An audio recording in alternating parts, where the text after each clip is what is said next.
The other day, I watched a documentary called Prosperity, and it was created by Dr. Pedram Shoji, and he runs the website well.org or com or something, and it was really good. And I saw a free screening of it because I'm on the mailing list of Dr. Patrick Gentempo, or whatever his name is. And he is the guy who put on the program series Vaccines Revealed. And that's what I was watching before I had a crisis in January because I felt very disturbed by it. And that's how I got the link to see the documentary for free during this week. And it was really good. And I was reminded about a company that I learned about a long time ago. It was probably 10 years ago, and it's Echoic or something, and they make yerba mate, and I'm back on drinking yerba mate right now, but I'm getting a different brand because it's cheaper. I used to buy the Echoic brand in bulk online, but the online supplier that I had, the website's no longer there, so maybe I can buy it in bulk directly from Echoic, because they have a business model where, and this was part of the documentary, was businesses that are giving back, not only giving back, but making sustainability and restoration part of their business model. So the more yerba mate this company sells, the more of the rainforest they can restore, and that's part of the business model. And then they employ people in the area to harvest the yerba mate, and yerba mate grows in the rainforest under the forest cover. So the more forest cover, the more mate, and the more mate they sell, the more forest cover they can restore. And they don't have to put their money back into restoring the rainforest, but it's part of the model. And I was thinking about how part of what I want to work on is restoring the human brain, because they talk about how they want to restore 200,000 acres or something, and the power of that, and that's amazing. And I was extrapolating that to how many brains can be restored, how many pounds of brains, and I actually looked up that a brain is 3 pounds. So how many can one create a business model that restores the human brain from being a brain labeled as defective, deficient, degenerating, degrading, ill, to one that is thriving, flourishing, growing, learning, flowering? We don't think about the human brain being destroyed in the same way that rainforests are and oceans are, but it is being destroyed. And it's so complex, but very simple at the same time. And what is the power of restoring one human brain? Or what is this? How does it change the whole? So having a certain percentage of rainforest, the people at Echoic talk about how the rainforest sucks the carbon out of the air. So it's not only restoring the rainforest to grow mate, but also because the rainforest is what is going to participate in getting rid of a lot of this carbon. So there's so many layers to what they've designed as their business. It's not the model of, this is what we sell, and we don't care what happens to the world, and we make money and take the money, but there's costs to other parts of the world. And there are costs to any business, but they're mitigating them to the best of their ability. And also the more mate they sell and the more rainforest they restore, the more carbon comes out of the air. And they can only do so much, but if more and more people think in these ways when they design their business. So one human brain restored takes, for example, X amount of dollars out of going towards the pharmaceutical companies, which in Canada comes out of the healthcare budget, which then comes out of people's taxes. And of course, that is completely necessary when it is. But when one brain is reforested and again thriving and creating energy and creating and not living in this fear cycle, which diverts money and resources to the pharmaceutical company. And people talk about it in terms of cost to the economy. So one human brain restored now, again, possibly contributes to the economy. And that's not really what's important. What is important is that a person isn't suffering as much and they're not going to die 25 years early. Imagine having a person alive for those 25 years, and not only that, but being a creative member of society.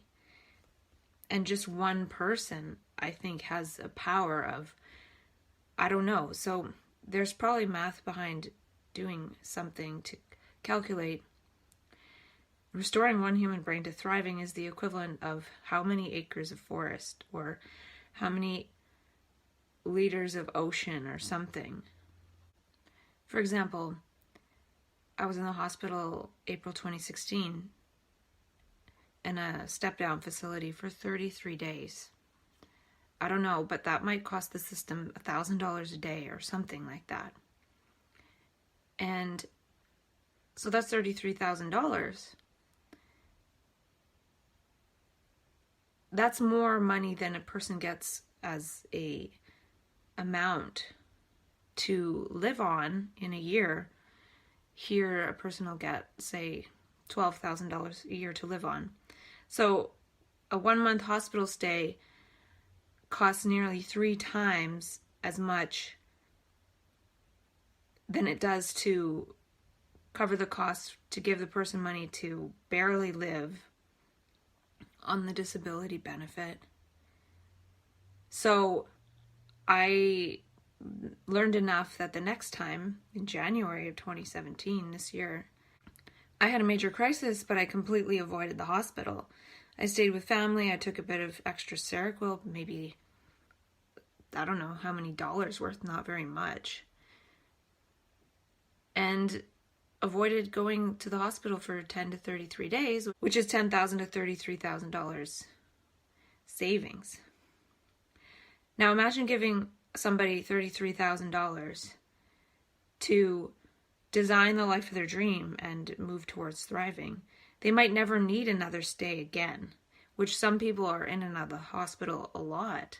And I have been in the hospital 5 times in the last 6 years. So what I'm saying is, if I calculate all the costs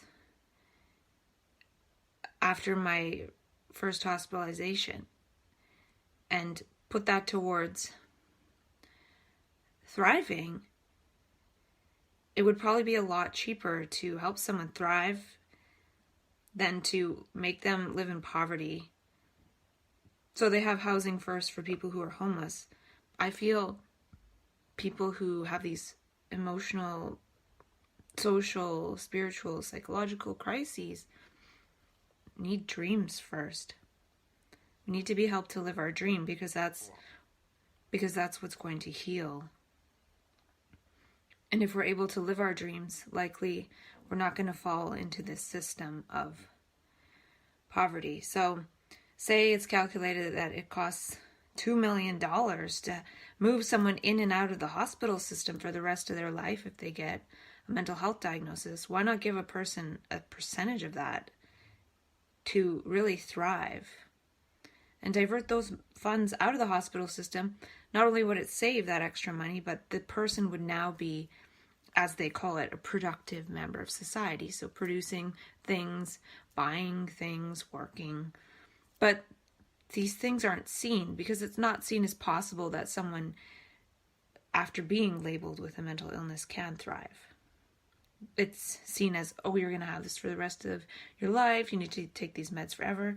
And it's a self-fulfilling prophecy. It's a it fulfills the prophecy of psychiatry, which is what it does. And tomorrow I'm going to the cognitive remediation conference to hear kind of the worst of what they're saying about people who have supposed psychotic disorders and all the cognitive declines that come with it.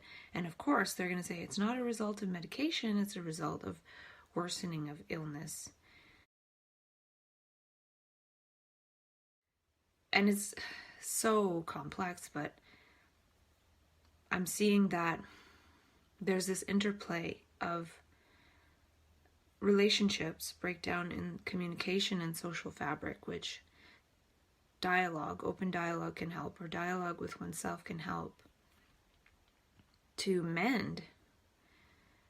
But I'm seeing also that if there is a breakdown or a crisis and somebody is in that paradigm and on meds, the brain is automatically going to translate it according to that paradigm, being on the meds. It's going to be morphed into symptoms of a mental illness by virtue of being on the meds. Because I think I really just got through something that was really, really challenging. It was not easy.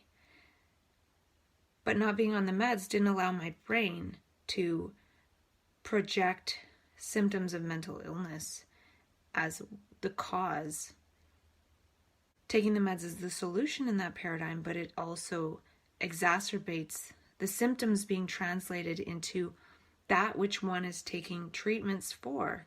So by taking the micronutrients, it seems like my being understood that I was going to be moving through some really, really challenging energies. But by taking the micronutrients, I feel that my body had the right materials to deal with it at a physiological and molecular level. And then that ripples all the way to the macro daily life interactions with other beings and family members and people in the community and moving about life. It ripples all the way up on every level. So if I'm taking something toxic, I'm not able to meet what's really happening. And it was really confusing and challenging, and I don't even know what was really happening, but I felt more connected with what was really happening. And it was scary and hard, and it wasn't fun stuff. It was past and awfulness.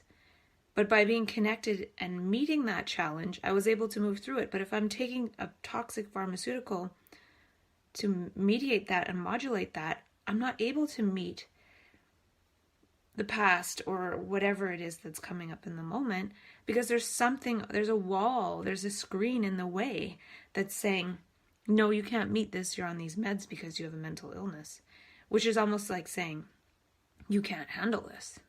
And maybe there was a time that we couldn't handle it.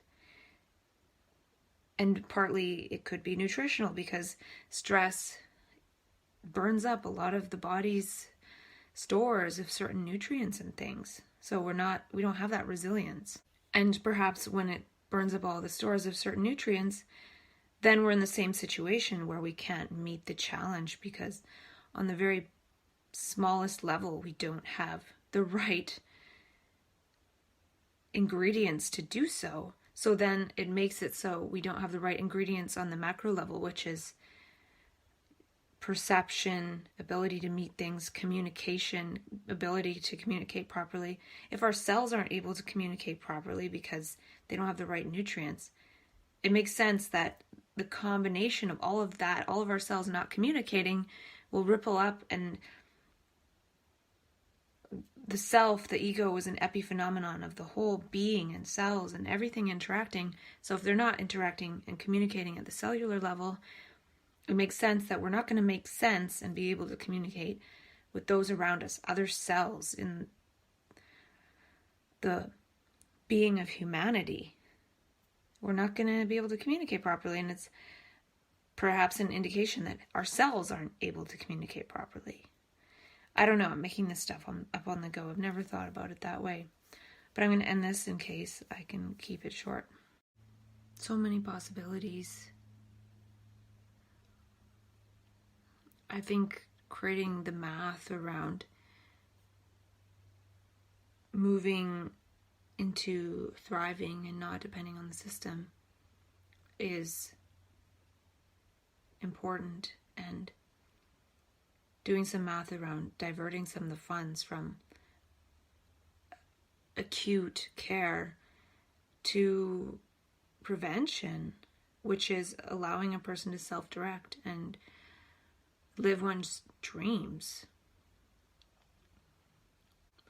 And I think that's part of how I'll frame the advocacy, is advocating for parents to see it as an opportunity to help their young adult child live their dreams. And the more parents can facilitate that,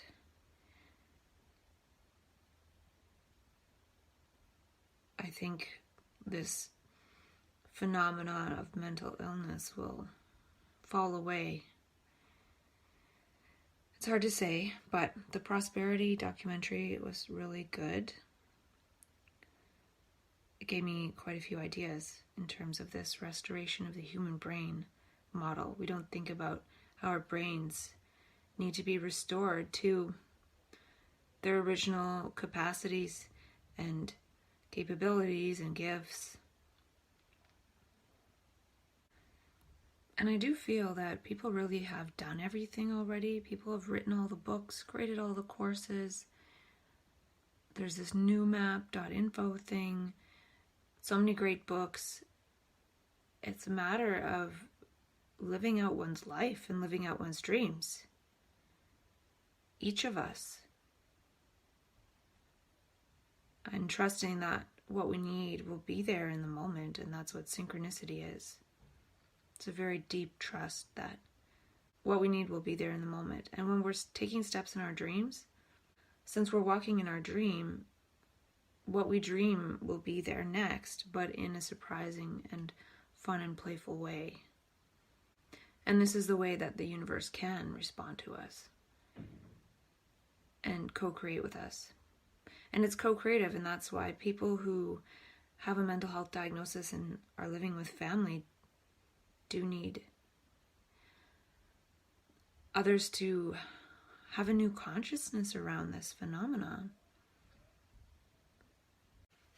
And I think it was the book Tribes that said that defending mediocrity is exhausting. And I think part of recovery and the stigma campaigns is defending mediocrity. And I was thinking too about how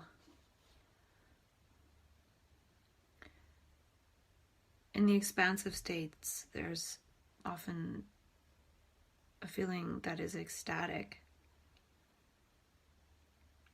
And that can be made personal and translate into supposed grandiosity, which is the switch, one of the switches that leads to the fall into pain.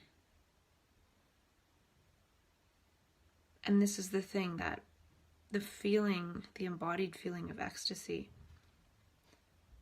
can that be sat with and not made into a story of the me and grandiosity? And then there's pain, and it seems my brain makes it into a bit of a story about how I'm a homeless person. And I don't know if it's saying per se that I am one, or if it's saying there are homeless people who feel this. And the sorrow of that can turn back into passion. What I'm trying to say is,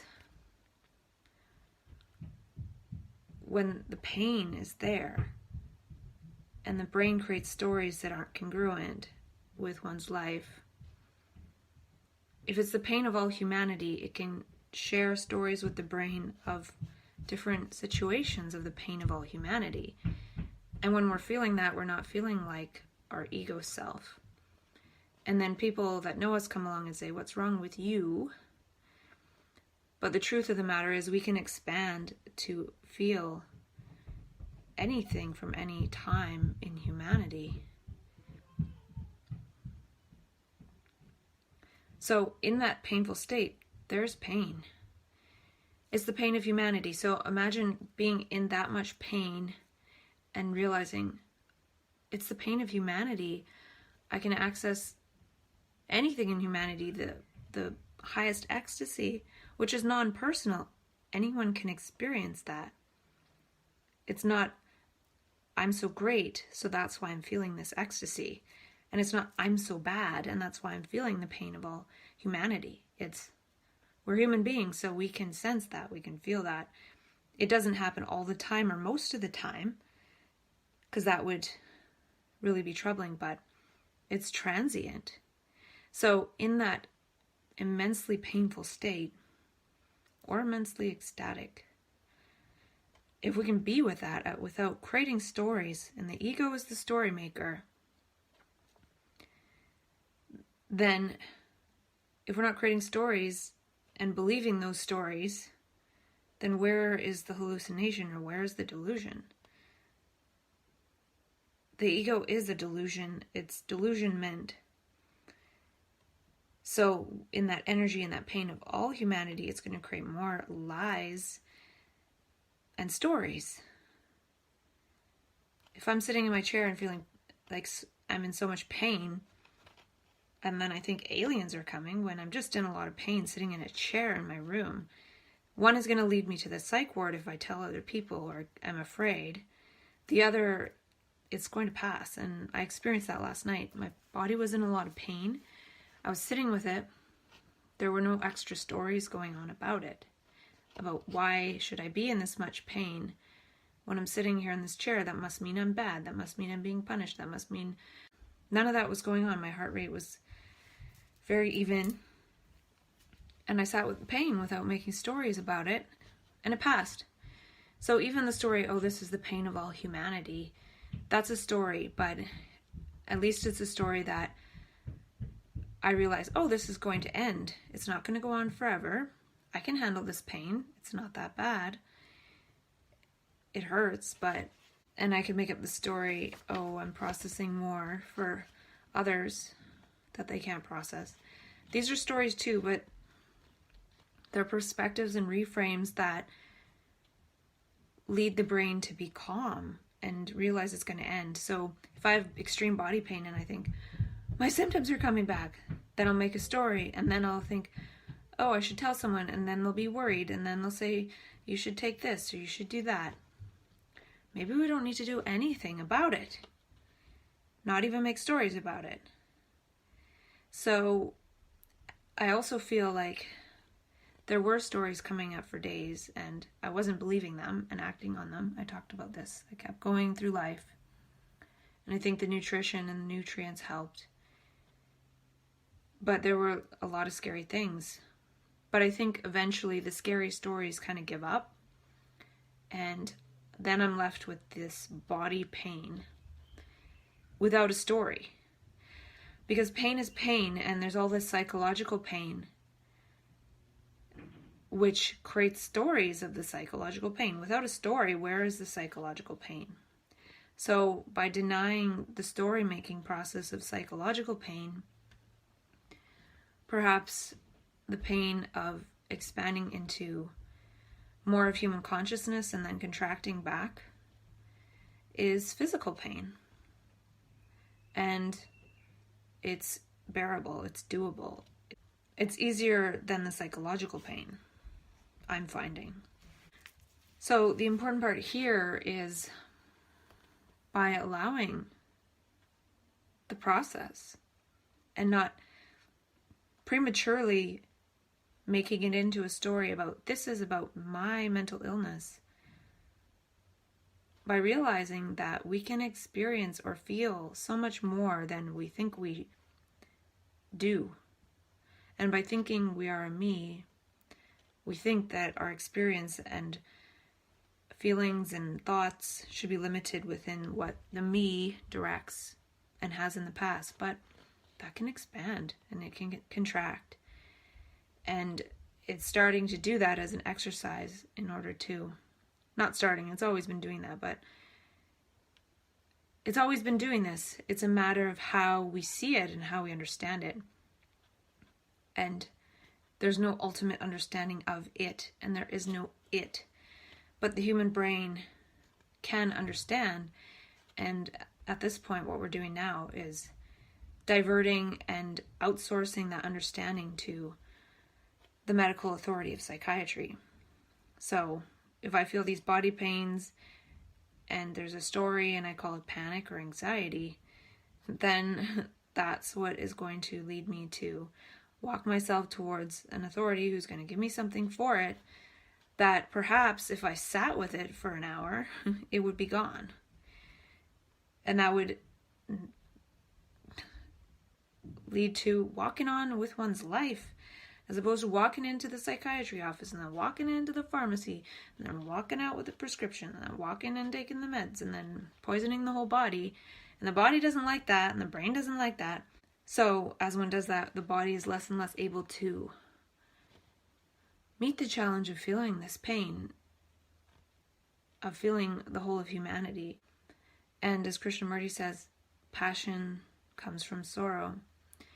And it could be a mechanism of so-called mania that if we're taking meds and it's blocking the feeling and then moving through this pain and sorrow, we're still accumulating it.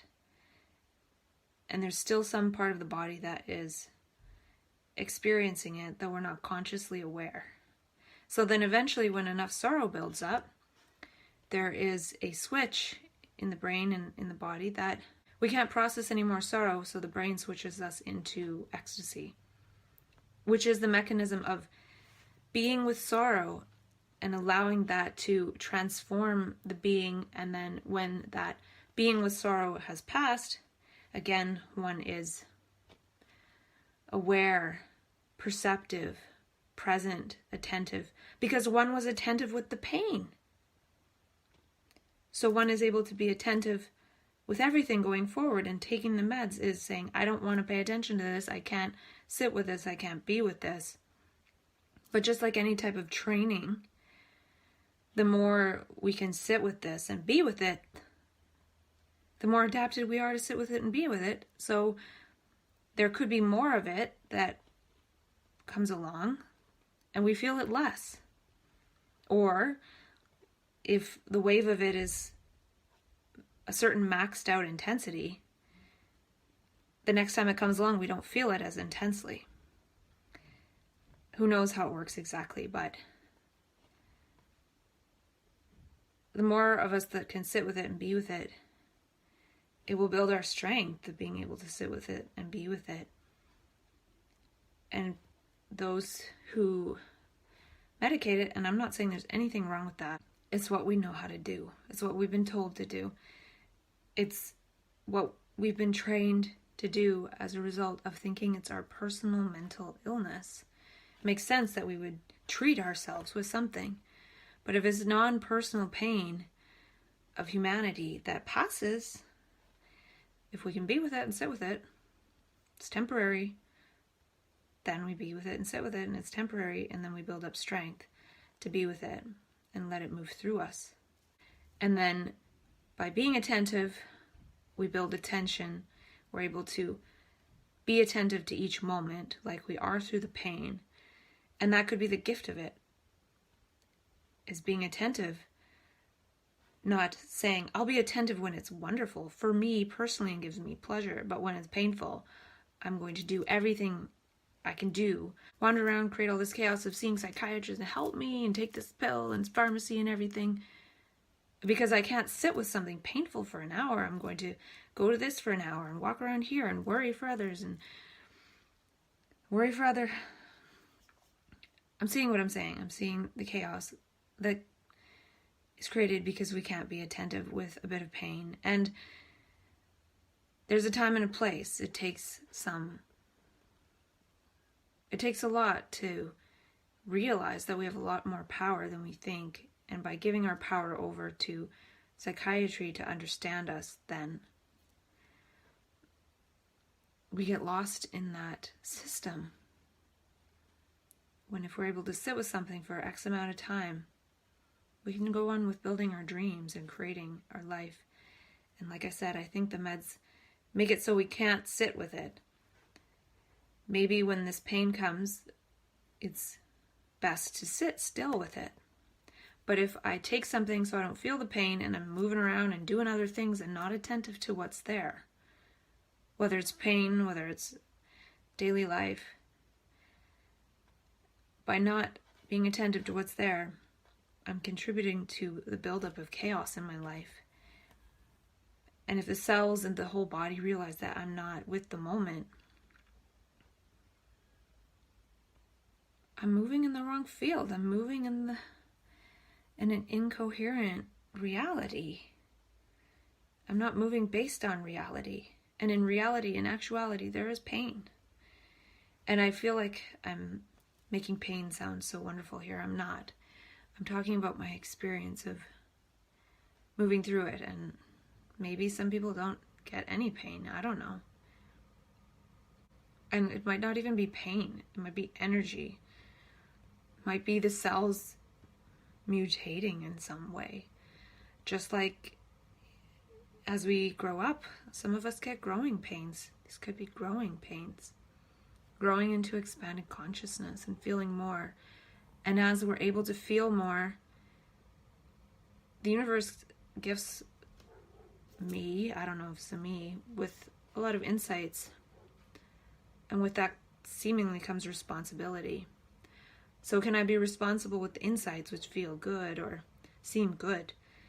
And can I also be responsible and attentive to the pain? And in that way, I'm not saying to the universe, okay, I want this, but I don't want that. I'm being indifferent to either, to both. And it's this indifference that the universe is sort of testing out on us in a way. I feel like the universe gives us more responsibility depending on how we respond and our ability. And this isn't some outside force. It's cultivating and growing the ability, the capacity to be responsible, to respond adequately to the moment, not make it about the me. And that's one of the things I was saying to myself through the process. This isn't about me. Even though things that were about me supposedly were coming back online, and this is part of the contraction, but I still realized it wasn't about me, and having that understanding in the background didn't add to the me, which any addition to the me in the already confusing and scary stuff that was going on likely would have made it so the me was in fear, and then that would project so-called delusions or saying things that seemed out of character. I was able to reestablish being connected with my character according to those around me, my personality, without making it about me, which adds a layer and then strengthens the me even more, which would then lead to maybe saying things like, I'm afraid, or I'm having these weird thoughts. Weird thoughts can arise in us as a result of being human. It has nothing to do with the me, but the weird thoughts are the me. So it's this really circular weird thing. But what I'm saying is, by not adding a movement on top of the movement of the process, by resisting it or fearing it or trying to run, it doesn't make it worse. So I had this sense of wanting to escape and wanting to run, but by not running, I didn't fulfill that which the thoughts were bringing back online by virtue of them arising in consciousness. Being the witness of what's arising in consciousness and not participating with it. I wouldn't want to participate with those types of thoughts, and they went away. But if I try and do something about it, that's the thing. We try to do something about it. We try to do something about the pain. We try to do something about the thoughts. And that reinforces the whole thing. And I really don't know if any of this is true. I'm attempting to speak about the process that I went through that isn't really over, but I'm feeling somewhat grounded in the illusion of free will. It's very comforting.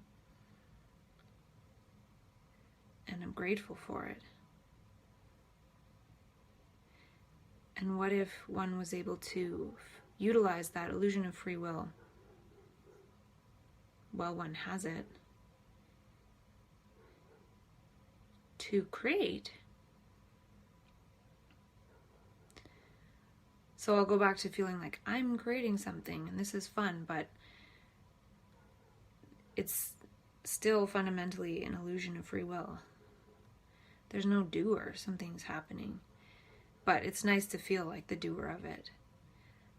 So if one feels like the doer, why not do what one can create instead of creating and living out these lower gravitational energy field patterns with the supposed free will?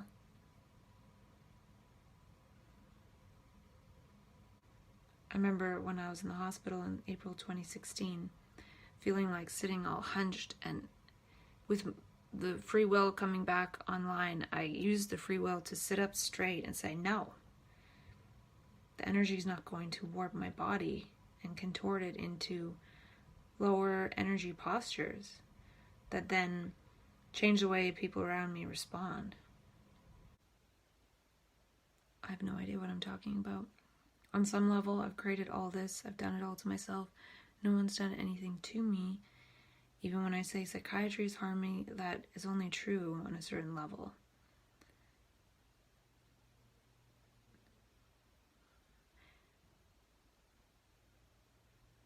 I'm responsible for my interpretations.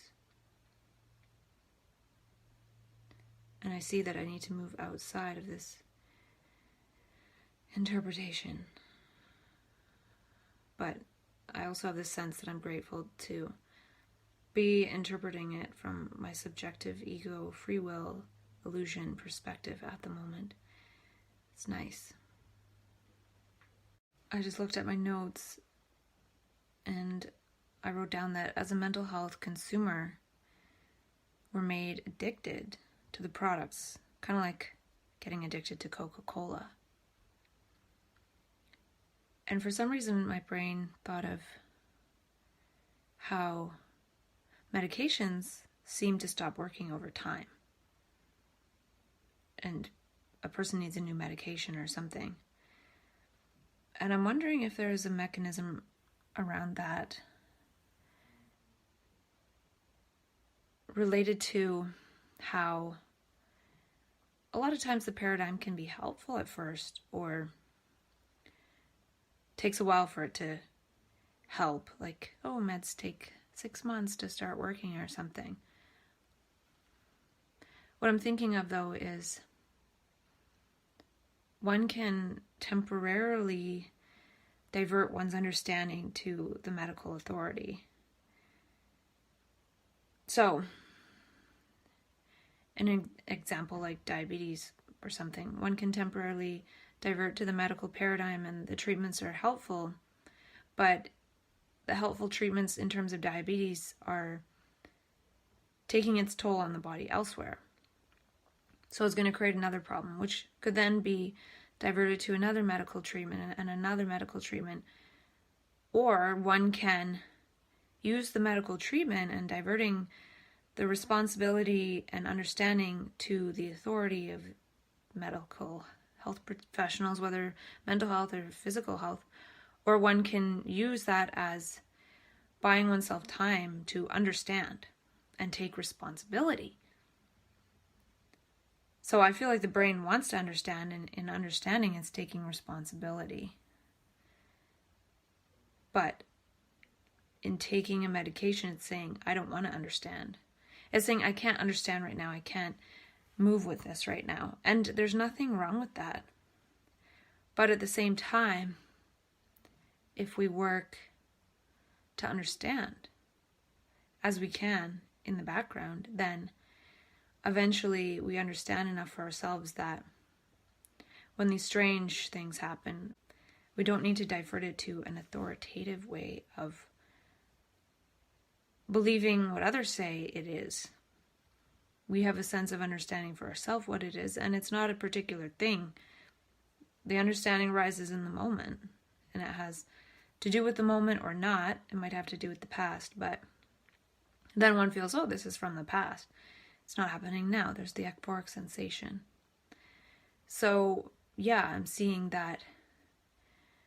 That's sort of what I've been doing for the last 4 years, is working to understand in the background, and it seems like I moved through a crisis that felt like quite a crisis, but I could still move through my life.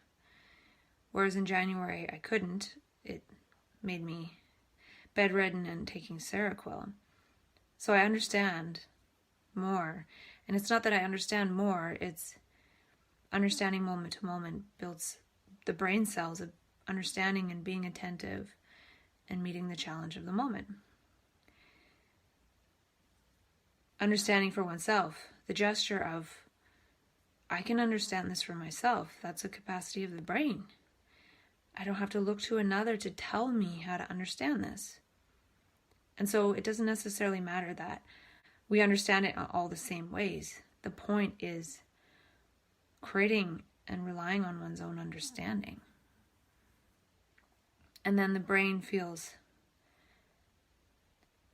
that it can meet the moment adequately because it can meet it and understand it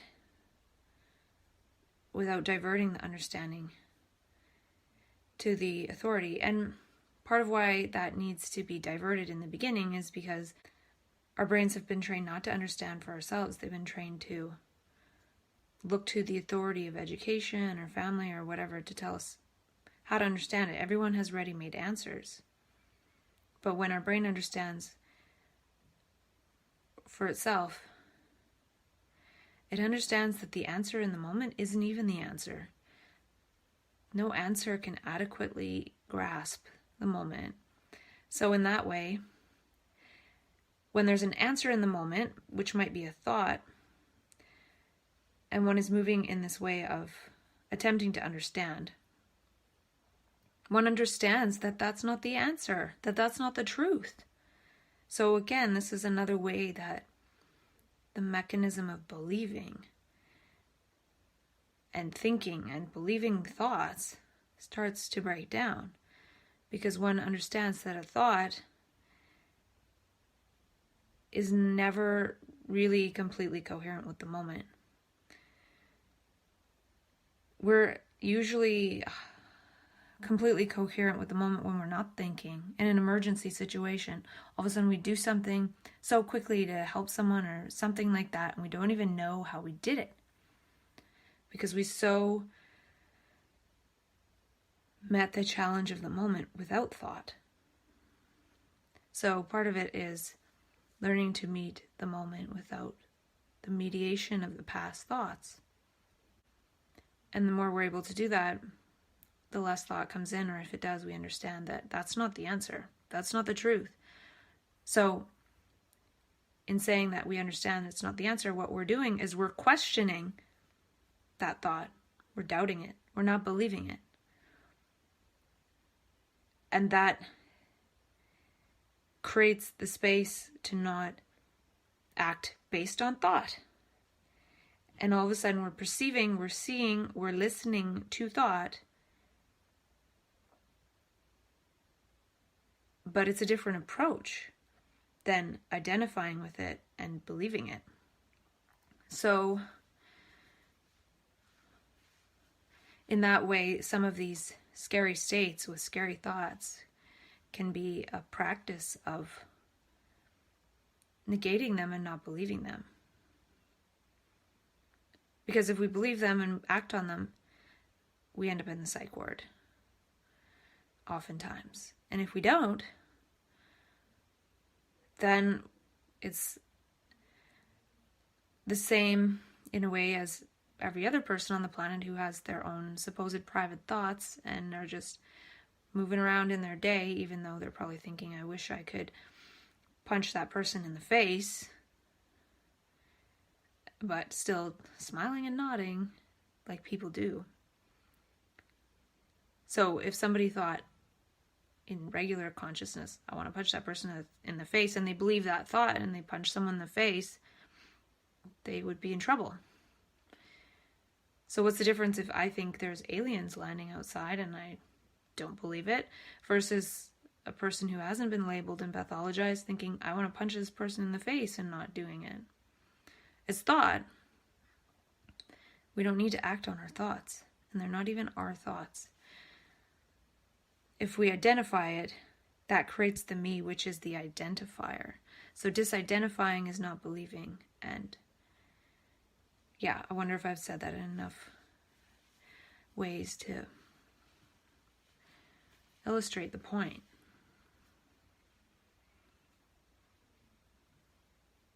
And that goes along with what I said to myself. First, do no harm. And then when we have some of these terrible thoughts and whatever the heck, a storm of thought, we don't say the weather storm has something to do with us, though in some states of consciousness it might, but by keeping this thought storm impersonal, we're not creating the person that this is about. It's not about a person. It's an impersonal field of thought that we all have access to, and a lot of us are thinking the same thoughts about ourselves, and then we think we're all separate. But what I'm saying is, if we have a thought storm that's horrible, and we don't act on it, and we're applying this principle of first do no harm. When you think about psychiatry, they definitely do not work in alignment with the principle of first do no harm. They do a lot of harm. Tons. So if we, as people who go through these thought storms, first do no harm, we are in a way putting our consciousness in a higher vibration than psychiatry. And if we're able to do that, stay with first do no harm, we won't be subject to psychiatry, which doesn't go according to first do no harm. So by utilizing a doctoral oath of sorts that isn't applied to a psychiatry, we don't have to experience psychiatry. And a lot more to talk about, but I gotta go. Talk to you later. One last little snippet about this first do no harm is, even if we don't do harm and we end up psychiatrized, the universe knows that we would do no harm. And the universe will select for this wisdom of not doing harm to others. Even if sometimes we're feeling at some point like we did do harm, we hurt somebody, or we're confused about that. If we don't do harm, the universe knows, and this is part of the thing. The universe is seeing who will do no harm.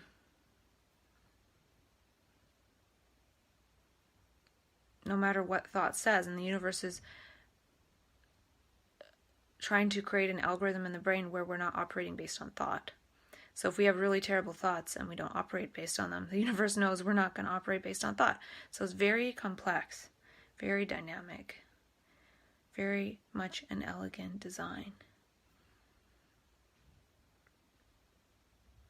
So this cycle might feel like a curse, but really it could be transforming us into a blessing. So it seems like out of this really challenging period of time, a lot of potential understanding is arising. When I was driving, I was thinking about how this aversion to psychiatry I now have, another way to say that is, I want to understand my life for myself. And I'll meet the challenges and the challenging times in order to understand my life. And I don't need a medical authority giving me their understanding in the way they understand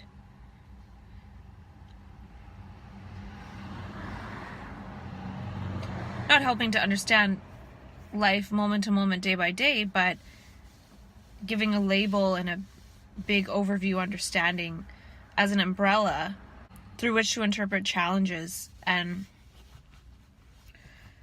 yeah, so I was seeing a lot there. And so another thing that this builds is showing the brain, proving to the brain that I want to understand. And the brain is an understanding device. We're using it as memory recording and that's how we operate, but it's a device that can really understand moment to moment. And I also feel like I saw something in terms of how when I go too far into creative visionary consciousness, at some point I hit the frontier of the limits of that, and it's not something that's happening now. So in a visionary state, one is envisioning and creating, but it's not something that's happening now on a large scale. So one goes too far into a supposed reality that's not happening now, that can't really happen now. So when that happens, one goes from this creative no self-consciousness to the other mechanism the brain knows in terms of diverting attention away from what is actually happening now, which is thought. So oftentimes when one goes too far into creative no self-consciousness, it tips into creating more supposed ego thoughts. Even more, because one has gone into this creative place of, I can see more, I've created further than the ego knows. So then it takes an even stronger, intense ego reaction to reconnect oneself with the ego functioning.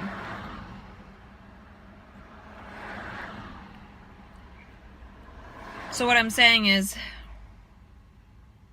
one creates and then almost creates a potential leap where one has to experience a large degree of the lack of euphoric sensation, because one has gone so far into creating and envisioning and moving into possibilities that aren't yet probable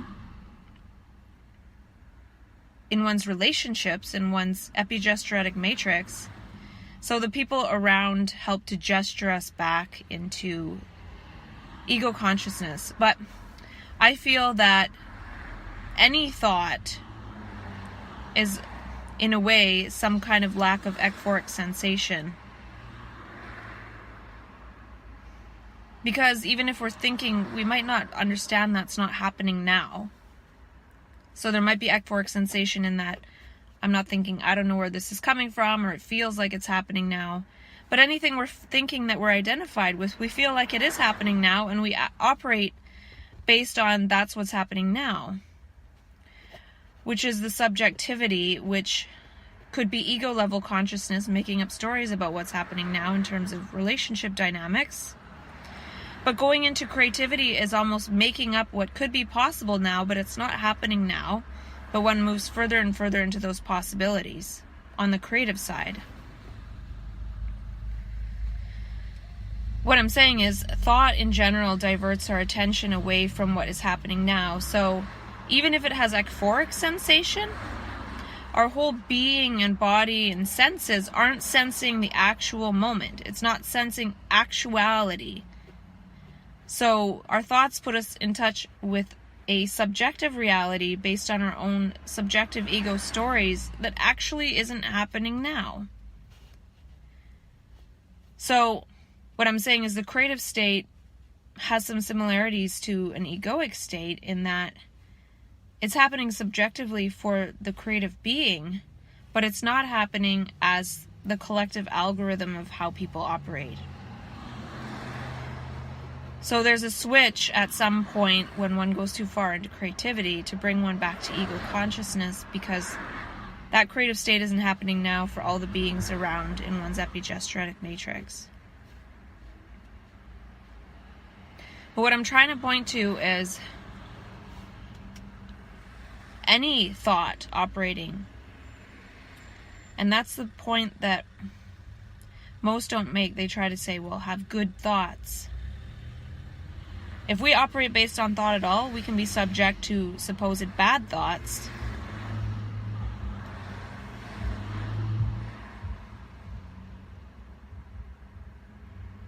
It's very complex.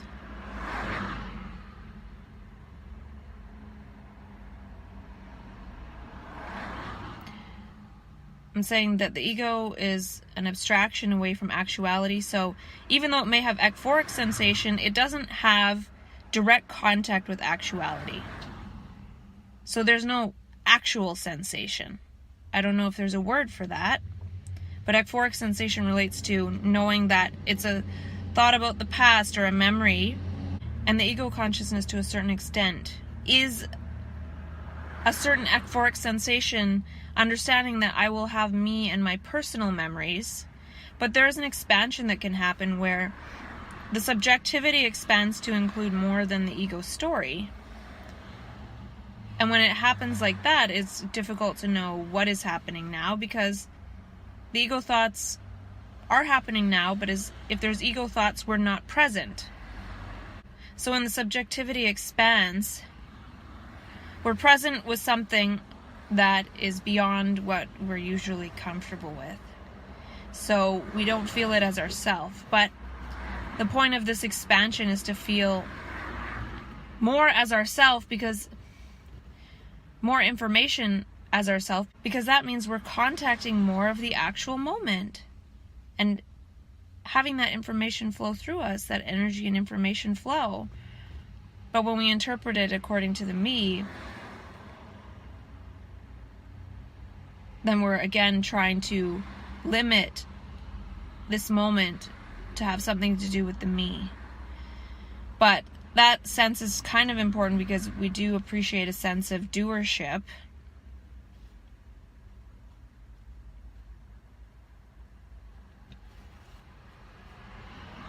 It's very complicated, but I can see how there's this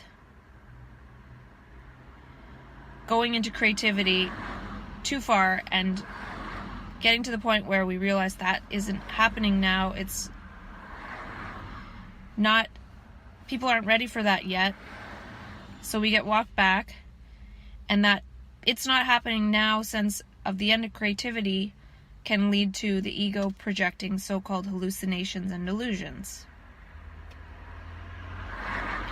Because nobody else sees that either.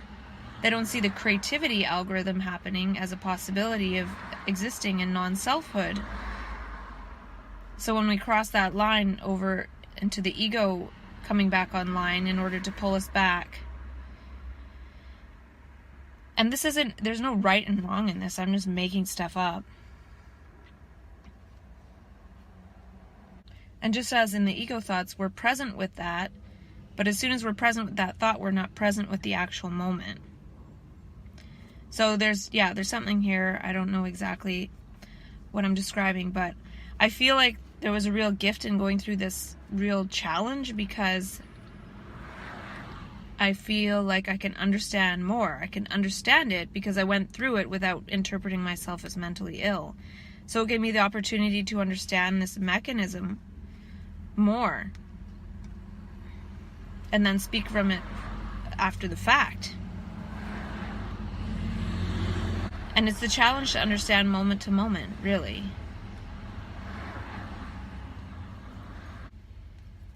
And it was getting through it and understanding without diverting to someone else to tell me how to understand it. That's the important thing to get to eventually, one day. We are this expansion and contraction, and everything we do to cope, which are behaviors to try to keep consistent, trying to keep the inner consistent by doing outer chaotic behaviors, like eating a cookie, for example, instead of staying still and allowing the inner to be inconsistent and being with that energy without naming it and calling it stuff, and then by naming it and labeling it, trying to fix it. Attempting for that energy inside to be consistent is the problem, and it's an expansion and contraction. And when we do things to try to stop this, we are not understanding. We're not learning, we're not looking at it directly. We're moving about, doing other things, and so we can't make sense of what is there to understand. Sitting here at the park with my sushi. Same place I was 2 weeks ago, I think, when I was feeling quite distressed. And I did have body pain yesterday, which I talked myself through. I didn't really edit that video. I cut out the parts that I saw that I looked away, but I didn't listen to it, so usually I do listen to it, but whatever. And I have stuff, man. Primrose oil, krill oil, and that ant supplement, astaxanthin or something, I don't know. But I'm gonna do a little bit of video listening until it's too cold to sit here. And tomorrow I go to the Cognitive Remediation Conference, so stay tuned for that. I wonder what it'll be like. Oh yeah, and that's the other thing I wanted to say was today I'm seeing a lot of things from the vantage point and perspective of miscommunication. Even somebody walking that looks like they're not super healthy. It's miscommunication in terms of communicating with our body or putting the right food in, which is sometimes a lack of understanding of what the body needs, which is miscommunication. Or seeing one person talking to someone and one person's quite healthy and the other person's not. Why haven't we figured out together how to be healthy together? Not one person healthy and doing well with wealth and some kind of supposed affluence while the other person struggles. So yeah, I'm seeing this miscommunication theme. Seeing a lot today, which is nice. It's nice to not see a lot of the past and the ego, but seeing the dynamics of what's going on. But then when that expands too far, eventually I see the dynamics of what went on and what could go on and blah blah blah. So there's this expansion and then this contraction, which I feel like now I can get through. And then Mr. Sun came out from behind the cloud and said, "I'll warm you." I'm grateful for Mr. Sun.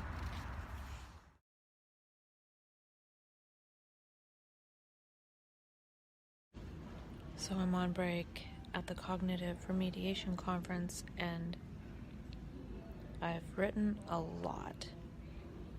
And like usual, it's not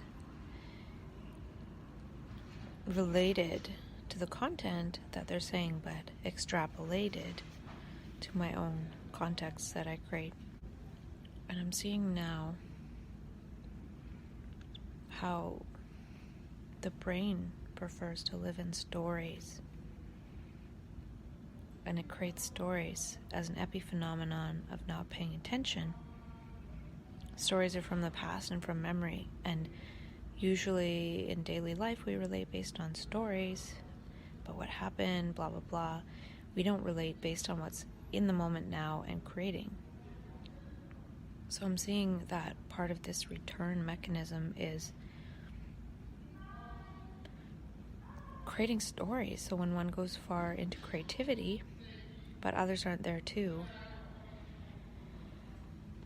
coming back to the level of the consensus consciousness is when the brain can make stories, which when one goes far into creativity and is coming back, those stories are of the past, and then they're emphasized and amplified, and then that is part of what is seen as a hallucination or delusion.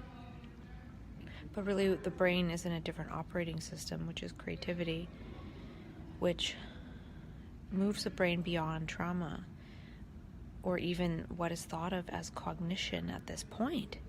Cognition is about stories and planning and organizing and operating based on thought, which is rearranging thoughts in our head and using that as an approximation to walk through reality.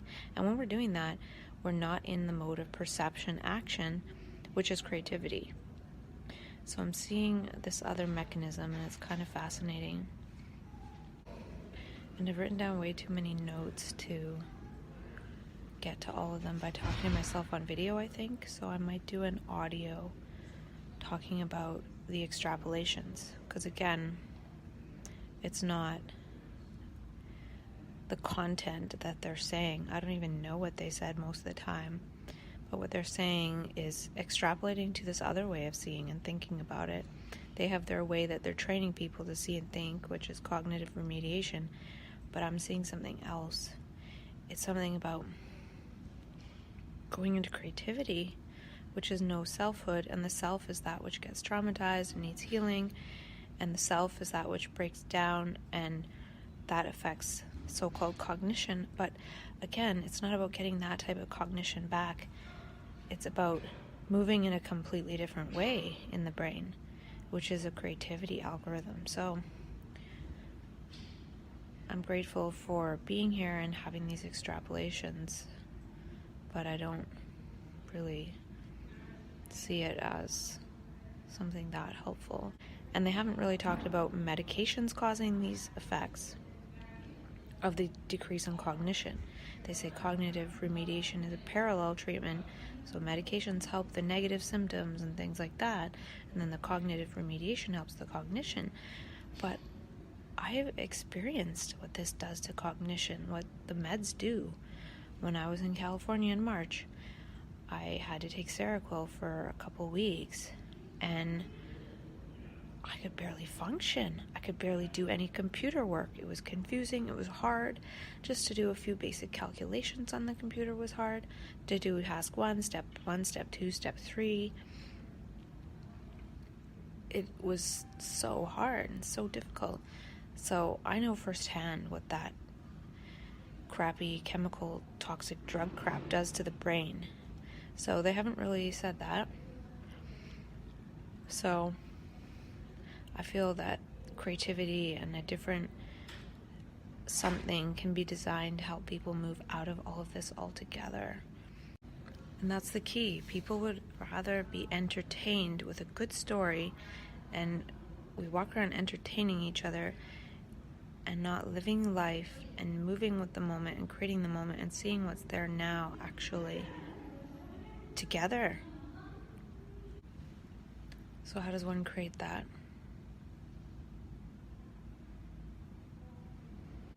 And during this conference, I'm very aware of how education destroys the human brain.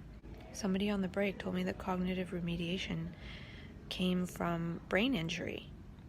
It helps people with brain injury, traumatic brain injury, if they have a head injury or whatever. So it's showing that the brain is injured.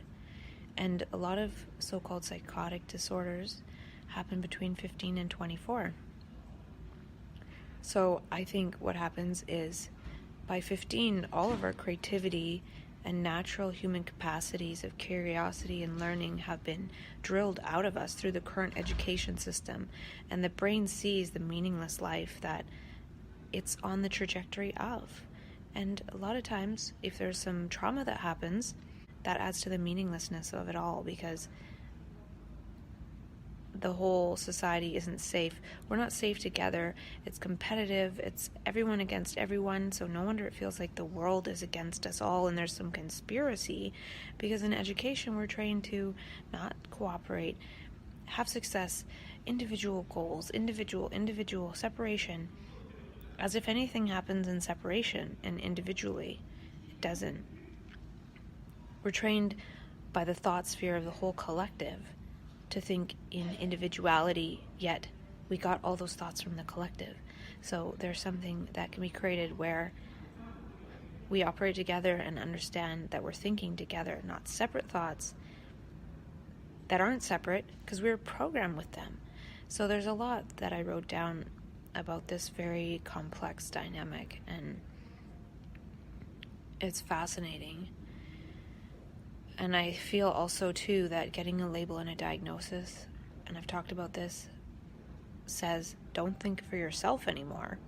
And since part of the process of so-called psychosis is restoring the brain to thinking for itself and learning for itself, even if it's not quite congruent with so-called consensus reality, the brain is attempting to put those learning capacities back online. So when that process comes to an end and one is again swallowed up by the dominant paradigm of don't learn anything, just obey authority and act in line with the thoughts and programs and invisible curriculum that you've been programmed with through your education, which is less about learning and more about creating a certain type of human that will fall in line of the current consensus structures. And I don't even know what I was talking about anymore because I babbled for so long. And that's the thing. They talk about memory in these games to get memory back online. We don't need memory anymore. If we're working together, we're all together in something, we're creating, it's moment to moment. What do we need memory for? We need it if we're planning all these things separately and not putting our brains together and not working together. But I have created ways for myself to remember certain things for functionality's sake, like leaving things out where I can see them, because my peripheral vision will pick up on them, and then I'll remember because I saw it in my peripheral vision, because I'm not focusing, because I'm not paying attention to focused goal thoughts. My perspective is zoomed out and relaxed, and I can pick up on things in my visual field, which is related to seeing the present moment. So it's complex, and I'm seeing too, since I left the theater and I'm on break here, a lot of this medical system is because of inattention, moment to moment, which is thought, which is stopping and organizing images and sounds in our head in order to approximate the moment or the next period of time, and then acting based on a pattern for that period of time, which is not adequate action. So, for example, creating a goal of I want to do this in 10 years, and then negating my health, which is not paying attention to the whole field of life, projecting a particular goal, moving according to that, and negating other areas. And then all of a sudden I have some medical problem and I'm in a hospital and I'm not quite figuring out why. And then I divert the understanding of that part of life to the medical authority.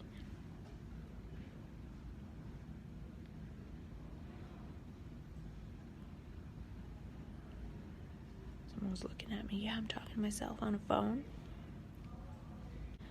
So, yeah, I won't talk to myself here because who knows, people will come and be like, what are you doing? You're in a hospital, they have security and cameras, whatever.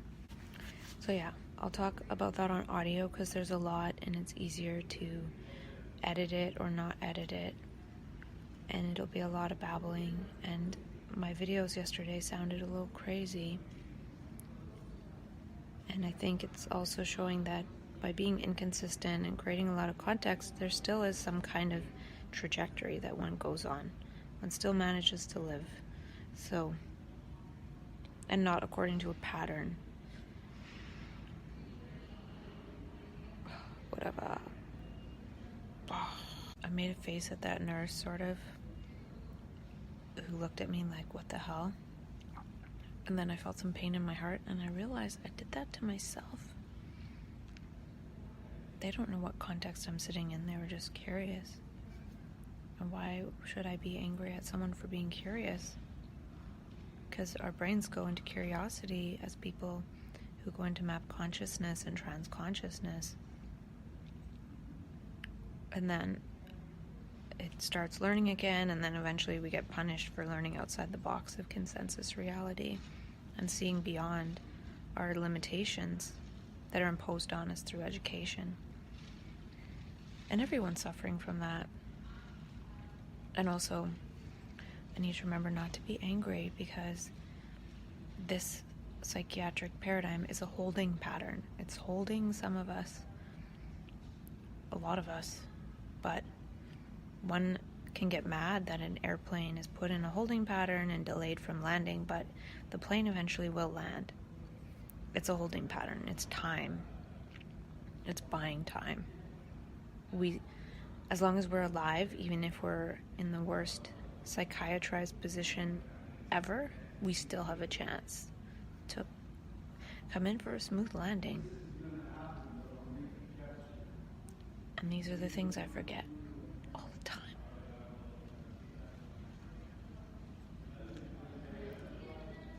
I want to create a new story and get out of this story. And I will, after this month is up.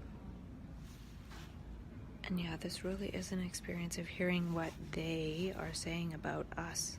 One of the introducers of the speaker, within probably 2 minutes, maybe 5, said mental illness, relapse, symptoms, schizophrenia, and something else, probably like 5 times each at least.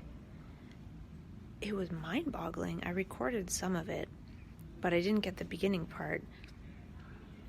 But it was just awful.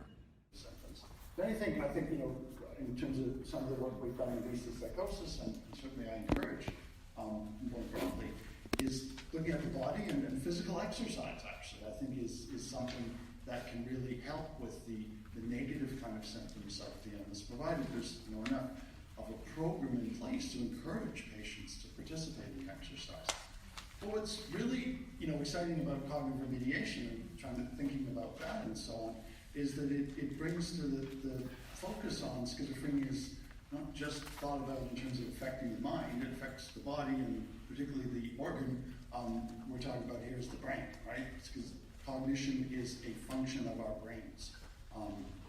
Cognition in schizophrenia is really very challenging and very interesting to think about, actually. We think of people, kids, who have intellectual disability, right? So their cognition is not as good as people who don't have intellectual disability. And that, schizophrenia, the cognitive problems like intellectual disability. Well, no, it's not actually, because kids with intellectual disability have that from the beginning, right? From birth, and it lasts all their life. Schizophrenia is not like that. People who have schizophrenia, we know their cognition was good when they were kids and born, and didn't start then, because we can see the cognitive problems at the start of the illness. It's there at the time that the illness starts, but it probably changed sometime. We don't really know when.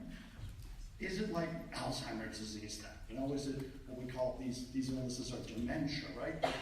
They progress and the cognition gets worse over time, and elderly people die with Alzheimer's disease. So cognition in schizophrenia is not like that though either, right?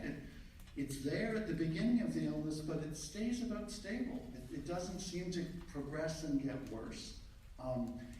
It's really fascinating, with colleagues in UK, Peter McKenna had some patients who were really quite cognitively impaired. Tested them, their IQ had dropped by more than 20 points based on what we thought it was when they were younger, and so quite cognitively impaired. Then he tested them again 5 years later, and 3 out of 5 had improved. Just that their cognition was back to being just a little bit below normal. So the cognition in schizophrenia is something that is just different than intellectual disability. It's different than dementia. And to me, it's something that could be reversible, could be malleable and changeable. Now our treatments, the antipsychotic drug treatments I talked about, they're helpful with the symptoms and so on. There is one for the patients who don't really respond to those symptoms. Clozapine is helpful in those ones. It's probably an underutilized treatment. But I think for cognition, where the medications don't really have a lot of impact on cognition, take the edge off a bit, but what is maybe an underutilized and a treatment that needs to come around the cognition and have more research, have more application, is the cognitive remediation. So these are things, I hope we have a chance to talk more about, hear more about from our speakers this morning and afternoon. And it is the source of a new hope, I think, for looking at the brain part of schizophrenia and how that impacts on the mind and the overall health of our patients. So that's, again, just my thoughts and summary. I hope with some of the things we'll want to hear more about it as this goes along. So I'll now turn it over to Susan to be more about it.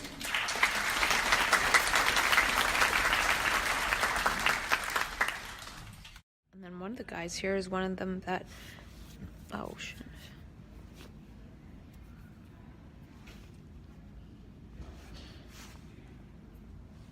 Chocolate on my pants. I think that's karma for giving that nurse that look. But one of them here is the one that created a lot of the mental health acts around involuntary treatment to keep people from being incarcerated and ending up homeless. Chemical incarceration is only a little bit of a step better. Anywho.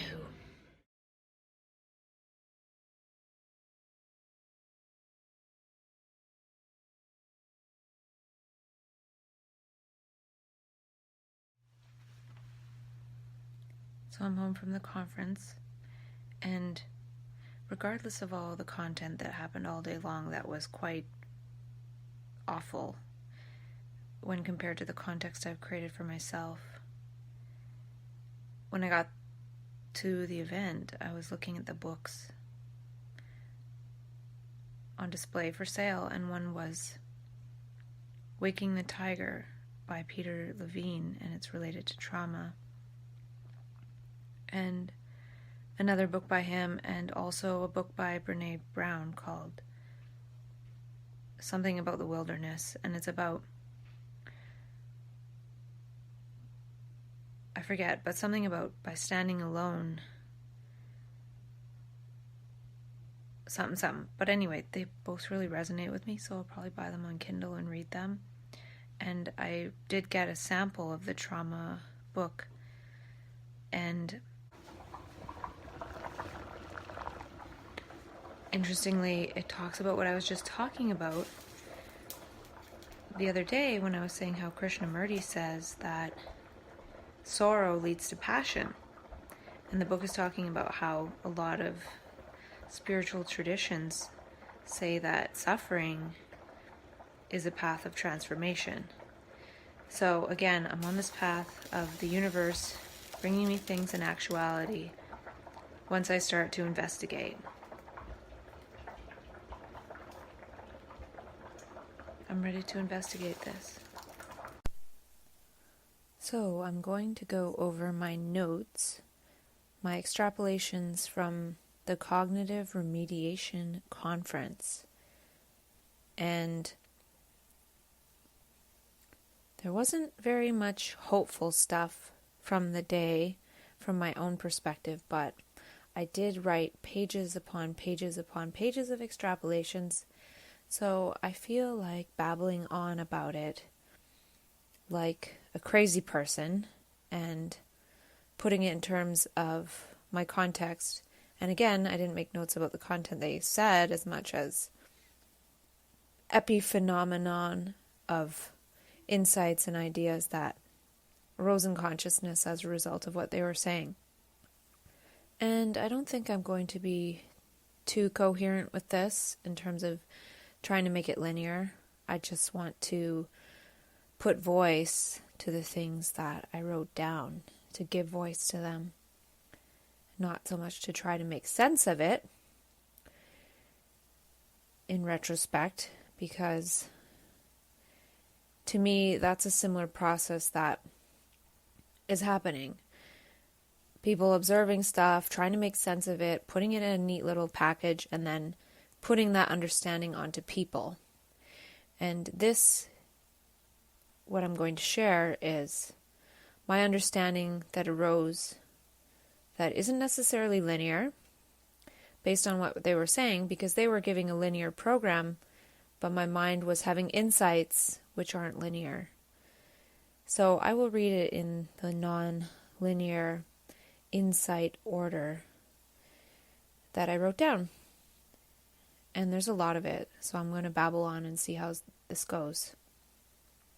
And when I first got there, I did encounter a book called Awakening the Tiger or something by Peter Levine. And in the beginning of the book, I opened it up and it had a passage from a Gnostic gospel that says, if you bring forth that which is within you, then that which is within you will be your salvation. If you do not bring forth that which is within you, then that which is within you will destroy you. And I think that it is a sign about sharing self-dialogue and also other stuff too. But that was a cool little synchronicity sign, encouragement from the universe. And I'm probably going to buy that book on Kindle and read it. And I don't think that my babbling here will sound any less coherent than the clip that I included of the one presenter talking. And I started counting, and this person said the word schizophrenia 4 times, illness 5 times, symptoms 3 times, relapse twice, patience, voices, delusions, cognitive this and that, so many times in a very short period of time. And that really set the tone for the day, which was very much a pathology-based, illness-based, something is wrong with this person and we need to do something to them to fix them attitude. And it's that very attitude that is destructive in that it doesn't build relationships. It's not based on trust. It's based on the one who knows more, not asking and building relationship. And by the end of the day, it became a fact that they did not, in any way, shape, or form, attribute any fault of these cognitive deficits or declines to the medication treatments themselves. They didn't mention that at all, even though, in my mind, it was a big, huge pink elephant in the room. And I feel that in some of these states of consciousness, the brain is in fight or flight and trauma mode. And when the brain is in this cortisol fight or flight mode, I shared studies before that the brain cannot learn. And part of cognition is learning and recognizing patterns. And how can the brain do it when it is in trauma mode? And the other thing with the trauma mode is it makes anything that could potentially be traumatic in one's reality very salient. And there are a lot of invisible traumatic things that we don't necessarily sense on a daily basis. But if we're traumatized or we have a huge allostatic load of stress built up, we're going to recognize those things and not want to participate. And another point I made to myself is that the current mode of cognition of humanity is much of what is destroying the world. And if we were at one time participating in this world and then experienced trauma or had something happen for some kind of distress to come about that gets interpreted by psychiatry as a mental illness, then the brain has trouble then participating in that world, because that world is that which damaged the brain. So it's hard for a damaged brain by that world to want to then again participate in the world. So at the same time, it's not safe for the new brain algorithm to come online. So it was all illness-based language and making the assumption of illness. And as I've read from movements like Hearing Voices, on their guidelines for their group, it says, make no assumption of illness. A lot of people who identify as voice hearers do not identify with having a problem or an illness. And I am similar in that I don't identify with having a mental illness. I don't identify with any way of interpreting it, and that's why I create many ways each day of understanding it, and not understanding it, but understanding life, the complexity, and learning that I can make up my own understanding, drop it, not operate on any kind of belief or continuity or linearity. And that's part of what happens in map consciousness, is we don't operate as much based on belief and linearity, and then that's thought of as a mental illness because in society we value consistency and we fear inconsistency. And so I mentioned that they said schizophrenia so many times and cognitive declines at the beginning of the illness. And they use this as proof that it's part of the illness because it happens at the beginning of the illness. But a person having a panic attack or a traumatic episode would not have cognition the same way as people who are in a safe mode of consciousness.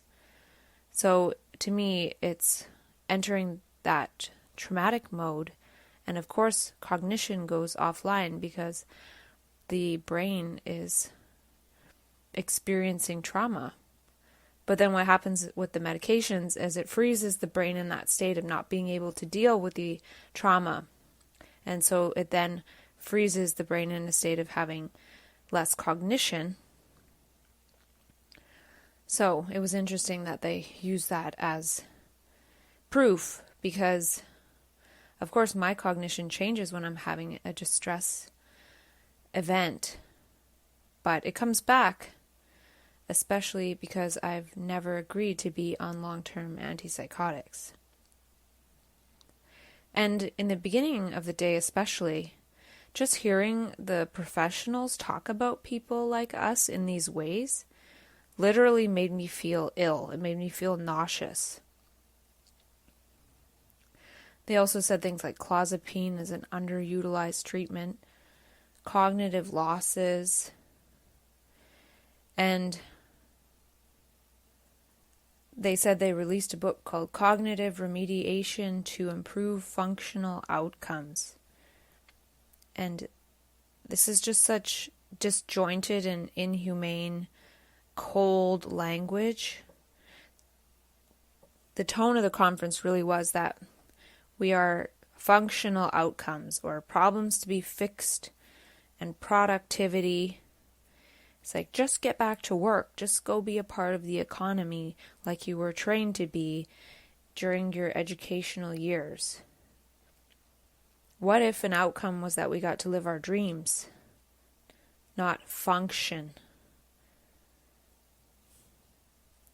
And they mentioned that there are well-researched cognitive losses and that clinicians are not learning this and that they need to educate clinicians about it. So not only will we now be told that we have this mental illness for life, we'll also be told that we have cognitive losses.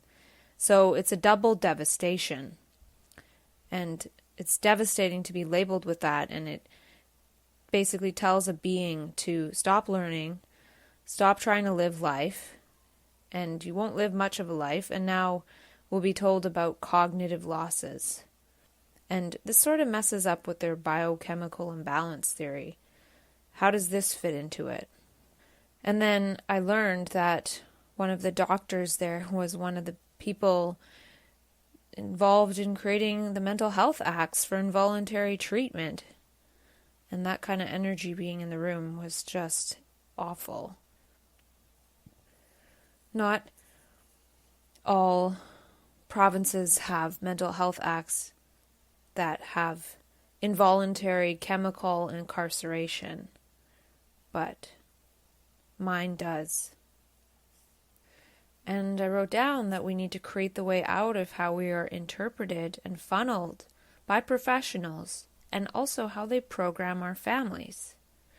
And they call this psychoeducation. They program our families to use the same languaging on us, like lack of insight and all these things, as they use on us.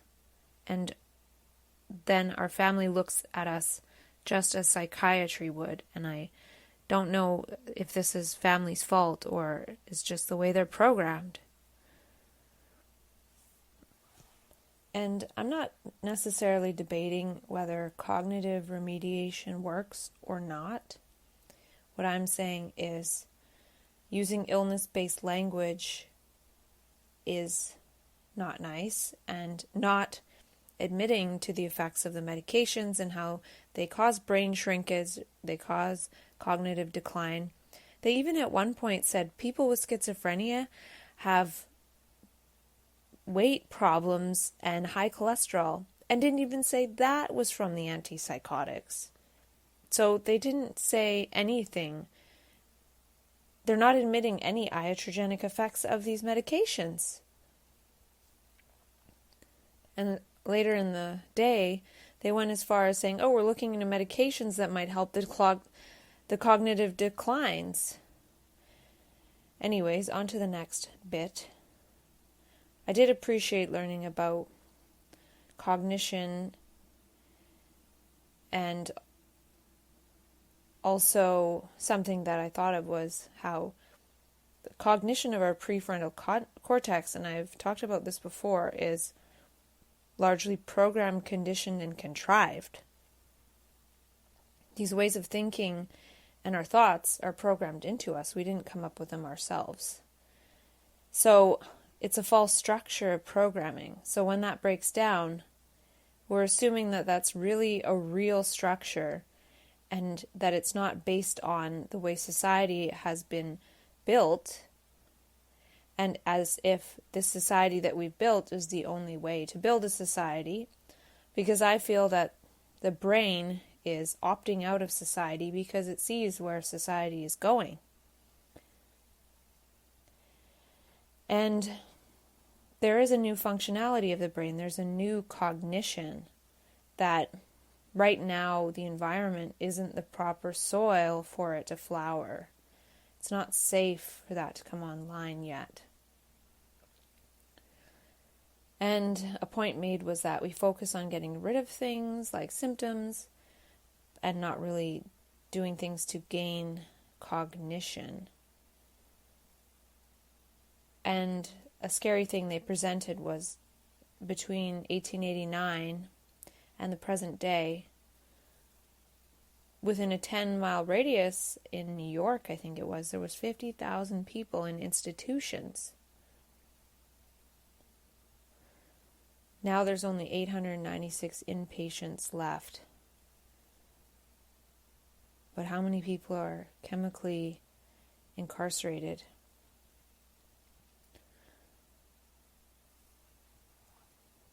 And they talked about how some people have difficulty with drive and experiencing pleasure. And so many of our lives are based and designed on pleasure. And this again is a false structure. And also, if people have experienced somebody taking power over us to gain pleasure, we might ourselves decouple from pleasure because we see that there is damage done by that type of outlook. And when we're looking around for pleasure, then we use people for pleasure, and the brain decouples from that somewhat. And part of this new cognition and part of this whole process is that our heart is broken, and our heart is part of cognition, and so is our body. If we're holding a certain posture, that's going to affect our cognition, our way of thinking. And the heart sends 7 times the information to the brain, then vice versa. So if the heart is in fight or flight, there's something to that. And to me, trauma changes our inner rules. And again, they said that since the cognitive declines are present at first episode, it's not a result of the medication. Even though there are studies that these medications shrink the brain on a long-term basis. And I think they keep people stuck in this trauma and numbing out to the trauma. But it's still there. And they did a little exercise to demonstrate that people with so-called schizophrenia have trouble remembering the source of their memory, whether someone else said it or whether they said it. And this is a little silly in my mind because most of what people think and say they got from someone else, but they think that they thought of it themselves or they're saying it themselves. So to me, being confused about who came up with what might actually be closer to the truth that we didn't come up with anything ourselves. And it also points to the fact that our brain is more in the mirror neuron system, where when we see someone wave, or we wave ourselves, the brain doesn't know the difference. So to me, we're more at the level of the knowing of the brain. And this also speaks to anything we do to someone else, we do to ourselves. The brain doesn't know the difference. And as children, we learn more by mirroring. And if we're more in a mirror system, if we're received with love and care and gestures of caring relatedness, then that will help to bring our brain back online. If we realize something's being done to us, it's going to keep the status quo of the brain not coming back online. So there's no such thing as my own thought. And when we're told you have this mental illness label, say schizophrenia, by somebody, and then later on we say, I have this mental illness label, schizophrenia, who really said that? We didn't think of that ourselves. But then later on, when we feel like we thought of that ourselves, or we take that on as our own, then psychiatrists are happy.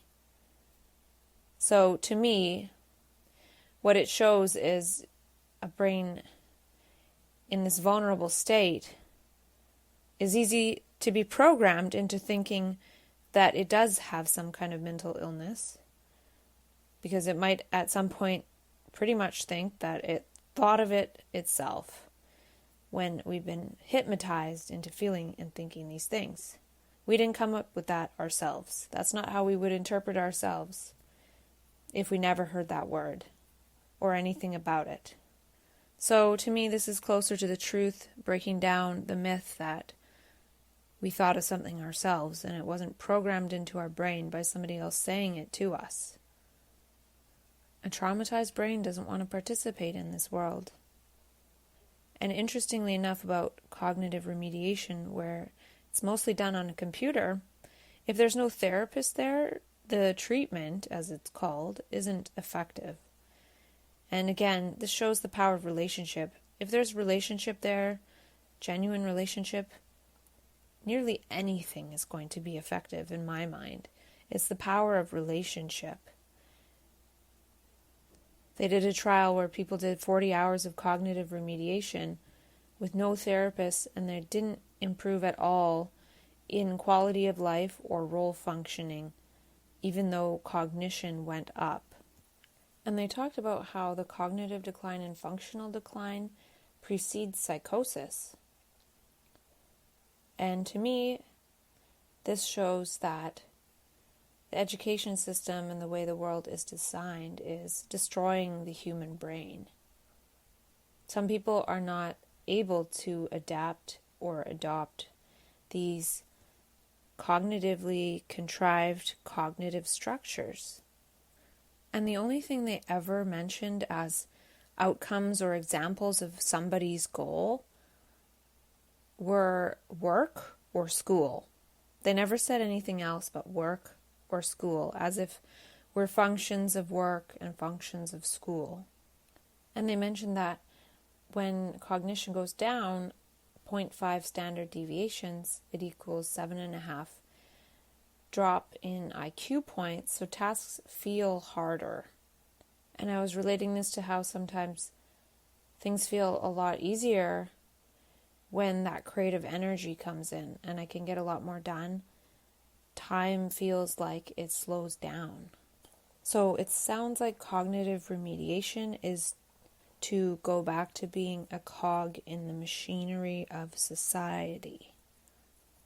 And again, somebody mentioned lack of insight, and that's why I'm sharing all my insights, as in my mind others lack insight as to what it's like to live with insight and the ability to see beyond thought.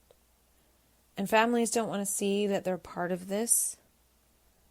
The brain is an organ of creativity and learning, and education destroys this and replaces it with false cognition. So when we learn for ourselves, see things for ourselves, and we're creative, we are in alignment with the functioning of the human brain. And they mention that we need evidence-based care from a qualified professional. And to me, this is because we don't know what it means to be human beings or how to relate as human beings. We are human machines. And somebody mentioned a dealing with psychosis toolkit. How about being with psychosis and transforming through psychosis? And there was a mention of how half the people with bipolar are below 80% of the general population in cognition, and they don't have active symptoms. And I feel that has to do with a different emergent functioning of the brain, which is perception action not mediated by thought, or the intermediary contrivances that have been programmed into us that lead us to abstract and project patterns to operate based on, which is what cognition is. There is no middleman, there's no thought, it's perception action. So it bypasses a lot of the cognitive structures. Give somebody with bipolar, supposed bipolar, a creative task, and you'll be blown away. And apparently executive function has something to do with the ability to organize, prioritize information, and all of this is conceptual, which again is from memory and programmed into us. And part of what is happening in these other emergent brain neurotribes is we're not operating based on concepts. And all of life is designed to be based on concepts, and actual life is not according to our human concepts. And when I took Seroquel in March, because I was experiencing some distress, I could barely work on the computer, I could barely focus. I was trying to do a task and I kept screwing it up. It was confusing, it was hard, it was challenging.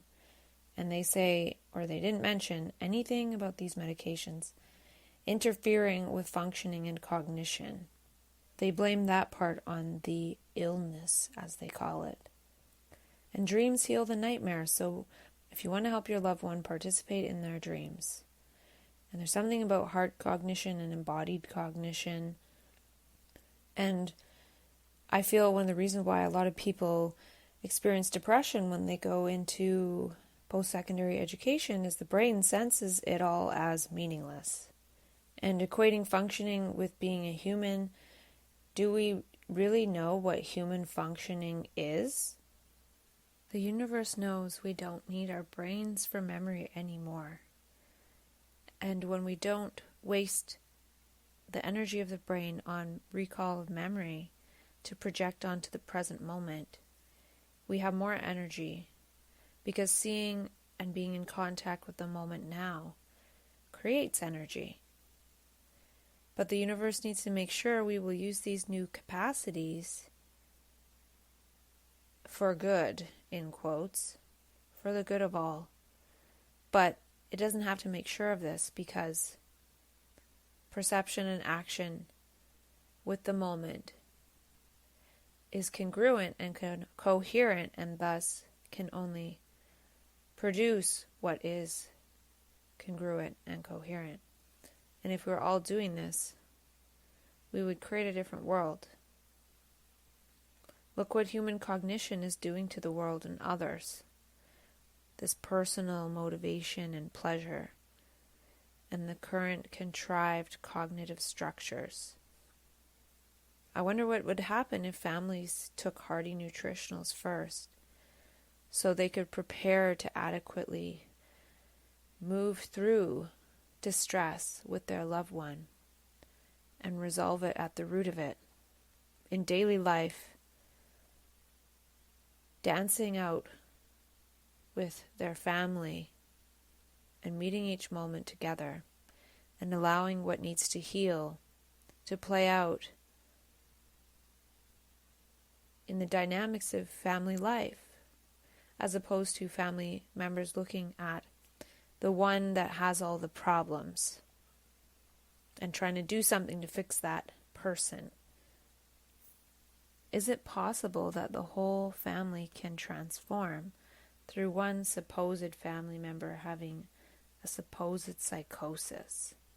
Other family members are struggling too. Can the whole fabric be healed? Not dealing with and not trying to do something to fix. Can we upgrade our operating system instead of try to fix the old operating system? Maybe cognition as we know it is meant to break down. Maybe there's an upgrade. We wouldn't try to fix old operating systems on our phone. Why would we do this in our brain? Suffering damages the brain, but perhaps this brain damage eventually leads to a new operating system. And I wonder if we should create a new fund for people to save for their own mental health services, because there's a good chance that one day they will have a crisis, a breakdown, and be funneled into the current system, which nobody would wish upon anybody. All of this society pays for the brain damage induced by society. In this recent crisis I had that was distressful, that went on for about 2 weeks, as the distress went up, I couldn't think and function as much. But without the medications mediating it, and with the help of the micronutrients, I could think my way through it. The meds block the trauma, but it's still there, and then the difference is we can't actually meet it in order to think our way through it. We think it's symptoms of a mental illness, so then we drug it, and we don't meet it. And what I experienced was having some strange thoughts and ideas, but the ability to see that it wasn't true. But if there's medications in my system, it would make it more difficult to see that it's not true. Because the medication is just numbing out the whole process of being aware moment to moment. And when we're aware of it and seeing that it's not true, as that goes on, I feel that the memories are filed in their proper place and given euphoric sensation by virtue of each distressing idea or thought or possible belief that comes up, seeing that it's not true. By seeing it, it gets filed away as that's not true anymore. But if we can't see it and meet it, it builds up and turns into beliefs and turns into hallucinations and projections, and then we're running away from things as if they're true. Because we don't know what's true. Whereas if we're not drugged out and we can meet it, we can see that it's not true. And they mentioned how an executive function is time management. And for me, I feel like time isn't something to be managed, but created with. And when we're in the mode of creativity, the subjectivity of time changes. We feel like we have a lot more time and we don't need to manage it. So it's a different way of being with time and seeing that the mode that our brain is in changes how we create the experience of time passing. And so creativity makes time pass slower, things seem easier, we get a lot more done. The opposite in a way is depression, where time drags on, everything feels harder, so it's kind of like molasses. So what I'm saying is part of a solution is creativity and learning and playing. And cognitive remediation seems to be meaningless drills that get the brain oriented back to a meaningless life in the meaningless old functionings, that it's very challenging to get the brain to readopt. And they say that we have motivation problems. Well, what is a motive? It's a movement away from the moment. And can we move away from this idea of cognition to one of creating energy of consciousness, the energy of consciousness of learning, and seeing how the universe responds when we do this. And when we're not doing this, the whole universe responds with a swarm of psychiatry. If we start to gesture that we want to learn and understand for ourselves, the universe will participate with that process. And they talked about an uneducated workforce and how if the workforce doesn't know about cognitive remediation, they won't get any referrals. And that made me think about how they've educated the whole community and society about mental illness, supposed mental illness, through anti-stigma campaigns and things like that. So everyone in the community knows to refer their friends and family to psychiatry if anything like that shows up. The new cognition is heart-based and holistic. The heart and the body doesn't lie, but the brain sure can. Can we mediate this through the heart? Can we reconnect with our heart? Something happened that we weren't okay with, and now more is happening that we aren't okay with in terms of being pathologized by psychiatry. My learning is way faster than I can talk about. How do we use our strengths to overcome society? And memory limits us. Can we design an environment that's visual, where there's nothing in drawers, and creativity and learning will happen? Can the brain grow back into creativity and learning instead of functioning as a cog, which is programmed for us to be functional cogs in the machine? Advocate for tapering strategies and medication reduction, and be prepared for life unmodified and unmodulated. There are supposed cognitive declines that are temporary when we're in distress, as the brain is busy processing distress. This temporary distress is medicalized, pathologized, psychiatrized, labeled, and medicated, and turned into a lifelong problem. Can creativity, which is even higher level than executive functioning, heal trauma? Is trauma and the way that the brain survives it part of creativity? Being told how to interpret one's experience as an illness gets rid of thinking about it and figuring it out for ourselves, which stops learning. The labeling process stops us from learning and understanding. If we were in dialogue to continue to learn about this structure of our life, day by day, we wouldn't have stopped learning, and our cognition would be just fine. Can we share what we think is happening today for us? Can we allow it to change the next day or the next minute? Why does it have to be consistent? Why does it have to be one thing or one story? Why can't we think up things for ourselves? People can think for themselves and think together and not along a certain line. The problem to begin with is thinking along a certain line, which creates beliefs. There's nothing to be believed. Belief has nothing to do with the present moment now. Goals are related to pleasure, dopamine, and motivation, whereas there's something else that is a driver, which is meaning and context, of which we can create ourselves.